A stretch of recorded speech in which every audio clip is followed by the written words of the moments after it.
दो लाइनों से शुरुआत करना चाहूँगा कि सागर वालों के लिए दो लाइनें कि अंदर से नरम मिजाजी पर कठोर मैं बाहर से हूँ।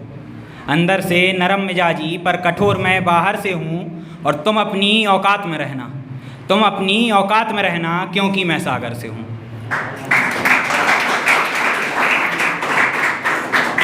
आगे दो लाइनें और कि आज भी हर शाम से मैं तेरा जिक्र करता हूँ, आज भी हर शाम से मैं तेरा जिक्र करता हूँ और सब कहता हूँ पर ये नहीं कहता मैं तुझसे इश्क करता हूँ। और आगे एक स्टोरी लिखने की कोशिश की थी जिसका बेस बस इतना है कि एक लड़की है जो रकीब के पास जाकर वापस आकर फिर रकीब के पास चली जाती। तो शुरुआत करते हैं कि एक अरसा हो गया गए पर यादें अब भी बाकी हैं, एक अरसा हो गया गए पर यादें अब भी बाकी हैं, उसके जाने के बाद लगा मानो ज़िंदगी ही आधी है। बात करने दिल किया पर मैसेज कैसे कर दूँ उसे, बात करने दिल किया पर मैसेज कैसे कर दूँ उसे, जाते वक्त उसने ही कहा था किसी और से मोहब्बत है अब उसे। और संभल गया ये सोच फिर कि एक रोज़ तो उसे मेरी याद आएगी, संभल गया ये सोच कि एक रोज़ तो उसे मेरी याद आएगी, रकीब तोड़ेगा दिल तब वो कहाँ जाएगी। और अब वो दिन आता है तो सुनिएगा कि एक रोज़ आया कॉल बोली बात मुझसे अगर कर सको तुम, एक रोज़ आया कॉल बोली बात मुझसे अगर कर सको तुम, ज़िंदगी में हूँ अकेली साथ मेरा अगर दे सको तुम।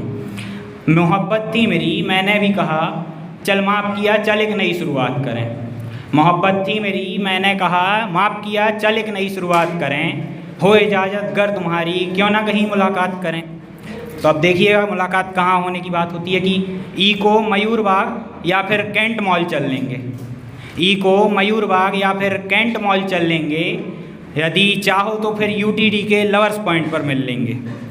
और फिर वो रिप्लाई करती है कि ये शहर जरा सा छोटा है, ये शहर जरा सा छोटा है, कोई पहचान ना ले हमको, तुम्हारा भी तो फ्लैट है ना क्यों ना वहीं आकर मिलूँ तुमको। तो फिर देखिए कि मैं थोड़ा कुछ घबराया, मैं थोड़ा कुछ घबराया, आखिर डर तो मुझे भी था, फिर मैंने हाँ कहा आखिर इश्क भी तो उसी से था। बड़े दिनों फिर आई बैठी मेरे आशियाने में बोली और बताओ तुम, आई में बैठी मेरे आशियाने में बोली और सुनाओ तुम, मैंने कहा तुम्हें देख लिया सब बढ़िया अपना हाल बताओ तुम। बड़े दिनों बाद मैं सुकून से उसकी गोद में सर रख लेटा था, बड़े दिनों बाद मैं सुकून से उसकी गोद में सर रख लेटा था, एक अरसा हुआ था उसे देखे मैंने उसे उस दिन मन भर करके देखा था।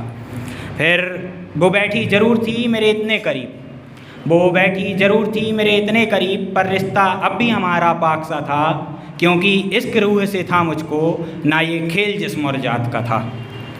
फिर काफ़ी सारी बातों में उसने मुझे हर एक बात बताई थी, काफ़ी सारी बातों में उसने मुझे हर एक बात बताई थी, कितना कच्चा था उनका रिश्ता और कितनी बार हुई रकीब से लड़ाई थी। उसके बाद हमारा साथ बस कुछ ऐसे ही महीनों का था, उसके बाद हमारा ऐसा साथ बस कुछ महीनों का था, मैं भी बेहद खुश था आखिर इश्क जो मेरे हक़ में था। इतनी खुशियाँ है, इतनी खुशियाँ है नज़र तो लग ही जानी थी, आखिर रकीब को पूरी तरह छोड़ने वो अभी तक कहाँ मानी थी। और आखिर रकीब चुना उसने अब अगले ही महीने उसकी शादी है, एक आखिर रकीब चुना उसने अब अगले ही महीने उसकी शादी है, एक अरसा हो गया गए पर यादें अब भी बाकी हैं। धन्यवाद।